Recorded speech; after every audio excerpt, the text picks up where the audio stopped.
Hey guys, welcome back to my channel. So today we are going to be going through a whole bunch of new drugstore products that I have put to the test, and I'm going to give you my thoughts right now. So let's get started. First, we are going to start with what's on my eyes.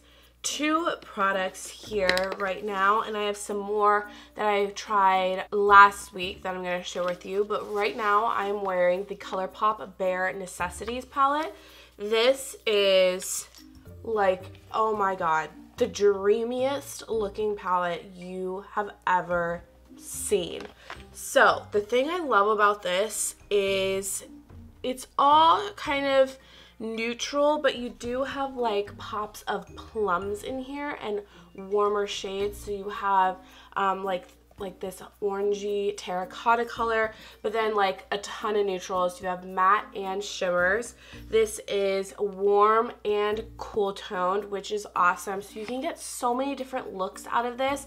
This suits so many different people, whether you love warm tone or you like cool tone or you like both.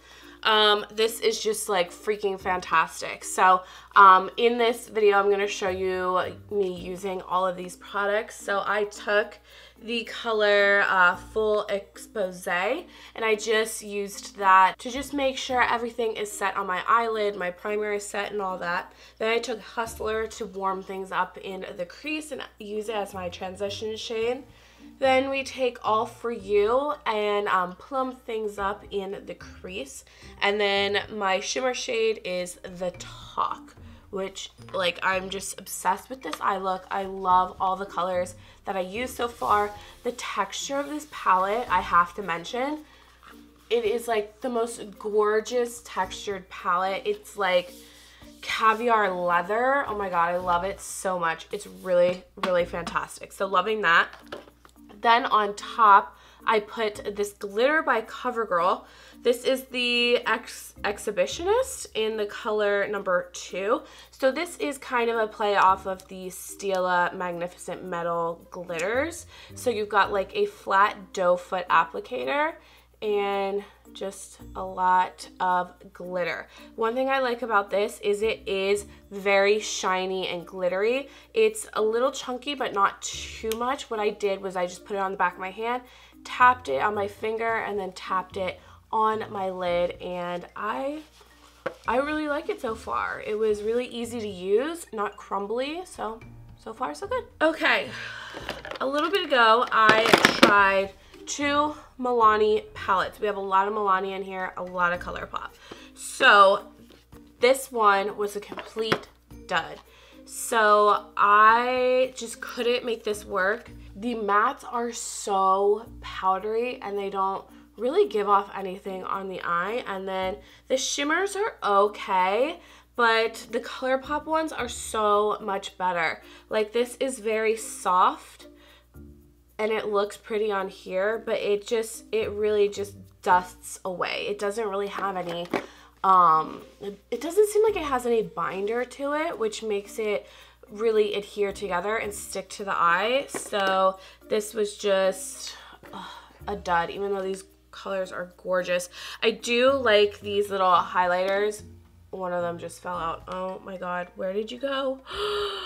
Where did you go? There it is, all in my hand. All right, well, that's great for you guys to see as well. Just had to throw that away. Anyways, like I was saying, these shades are just like really pretty. This highlighter shade, which is Flicker right here, is not too bad. I really like the color. I have better highlighters than this, but I mean, that's the only positive I could find in this palette. So this is going bye-bye. But I did enjoy this one in Luster Light. Oh, sorry. This one is Gilded Ember. It was like an Amazon release. Yeah, I don't know.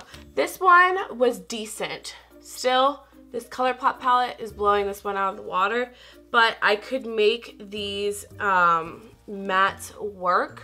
They actually gave off some pigment, and then these shimmers are like, they're like glitters. They're an interesting formula, but I was able to get a really nice look that I loved out of this. So this will be staying in my collection. And look at these tones, like so pretty. Where to next? All right, let's do complexion stuff. So I have a primer that I used today. This is the Revolution Pore Blur. It has some of that gold shadow on it. This is very reminiscent of the Benefit Professional, even though primers like this have a certain slip to them, like a silicone. This had more of like a oily feeling slip to it, which I'm not really seeing that come through my foundation, which is fine. I think this did a decent job of blurring the pores. I do think I like my Milk Makeup pore blurring stick a little bit better, but this I think is a decent drugstore option. The one thing I did do is I used my little rag that I have here to just kind of blot over it to make sure that I'm kind of blotting up any oil that might have been on my face, but so far I think it's pretty decent. It's pretty decent. Okay, then we have a foundation and a beauty blender type product, which let's start with this, the sponge. This is a NYX blending sponge. I did not like this at all. I used it today with my Fenty foundation, the satin one, and this is just way too hard. It seems like it squishes right now, but not as much as a beauty blender or a Real Techniques Miracle Complexion Sponge. Also, like, it shouldn't be making that hard of a sound if I'm just going on my face. I'll insert a clip now where you can hear this doing that.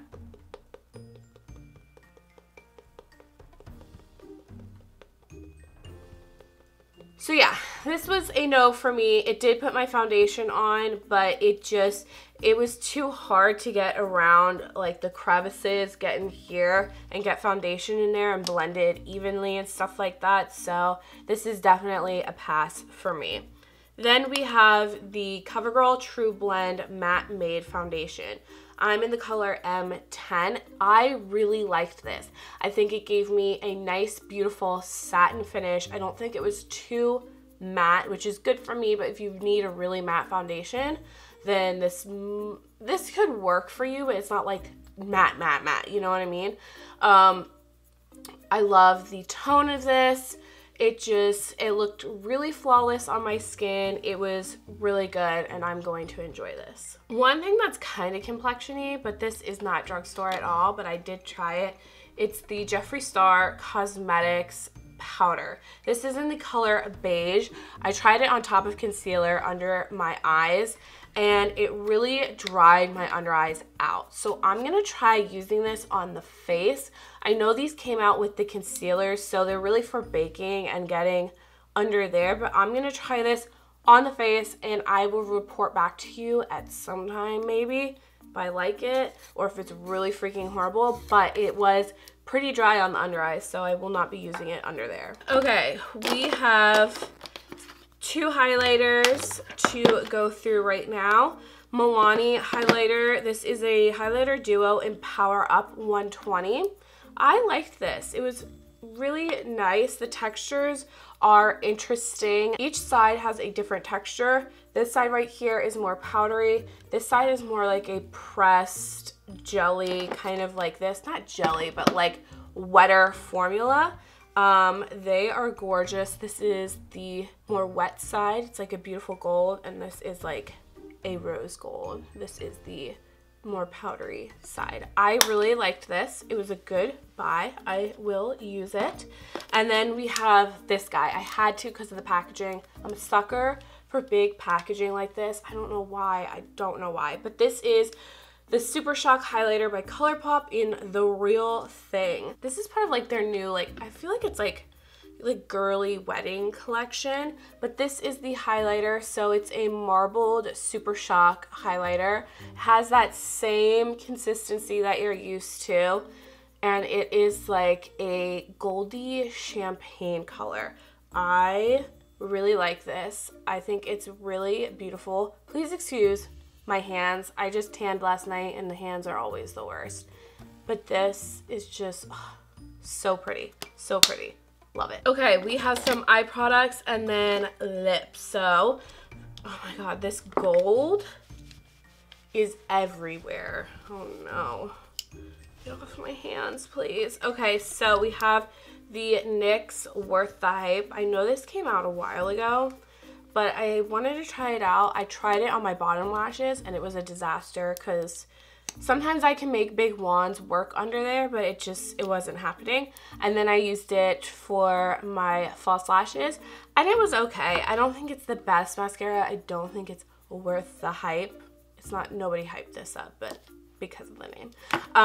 But two products that I am really enjoying, the Milani Precision Brow in Soft Brown, and then the Clear Brow Gel by Milani. So this is what I have in my eyebrows right now. Love the color of this. It's really working for me. It is a great consistency. It is thin. I would say the consistency, it's a little waxy and hard, but like a good amount. Like it's not too soft where it's difficult to work with. I think this is really easy to work with. When you're very intentional about where you want to put the product, it goes there and it stays there. It's not sliding all over and all of that. So I really enjoy this. And then this was slow to start. At first, the wand like wasn't picking up any product, but once I started using it and really working it in there, it has a ton of product on it. And I would say this is very comparable to the Anastasia Beverly Hills Clear Brow Gel. I really do. I think it's a great product. So I have a bunch of ColourPop and then one Milani. So this is the Milani She's All That Ludicrous Lip Gloss. This is really nice. I like the consistency. It's a thicker gel formula, but very comfortable on the lips. I was curious about this because it looked like this guy right here, which is the Fenty Glow Gloss Bomb. So I'm going to put them on my hands and compare them for you guys. They aren't the same, but they are somewhat similar. They have a very similar consistency, like super similar in consistency. So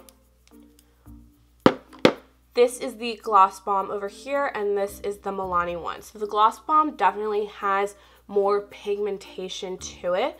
They give off the same vibe. Again, they have the same exact consistency, the same kind of stickiness and all of that. The Milani one smells like fruit, and then the Fenty one smells kind of like cherries or strawberries, something like that, something berry-ish. So that's just something I wanted to share with you guys. Milani products. All right, so let's do this first. This is the Just a Tint. These just came out. You can buy them individually or they come in pairs, like matching little sets. This is the color Always Right. I love this. This is a really comfortable formula, very balmy, but has a nice pigment to it. Feels really great on the lips, and I really like this color a lot. Then we have the glosses. So first one is the Easy Bake one, which is this like kind of like pinky sherbety color, but it comes off more clear on the lips. Here it is right here. I will say the wands of the glosses in this package were very weird. I'd never experienced this before. They were hard and I had to like break them in, you know? I don't know. It was really bizarre. But this is Moonchild. This is one of Kathleen Light's. She like always gets it right. This is it right here. So this has more pigmentation. This is more of like a cream gloss, whereas this Easy Bake one is more like a jelly gloss. And then finally we have this one, which is Space Maker, which I did not like on my lips at all. So I don't know. Can you Can you see the wand? It's like fraying. I don't know, but this is very pigmented, very rosy. It did not look like the swatch online at all. It looks very different than in the tube. I feel like this looks a little bit more nude, and on the lips it came off so rosy. It was bizarre. And then also it was so gritty. There was something in it that was just making it like ugh, gross on the lips. Did not like it at all, but these three I did like. Okay guys, that is everything for today. I hope you guys enjoyed this video. This is kind of new for me because usually I would do like a first impression or just share things in my favorites or duds videos, but this is just a roundup of good and bad products that are new out there. So if you enjoyed this, please give it a thumbs up so they know you did, and don't forget to subscribe, and I'll see you later guys. Bye.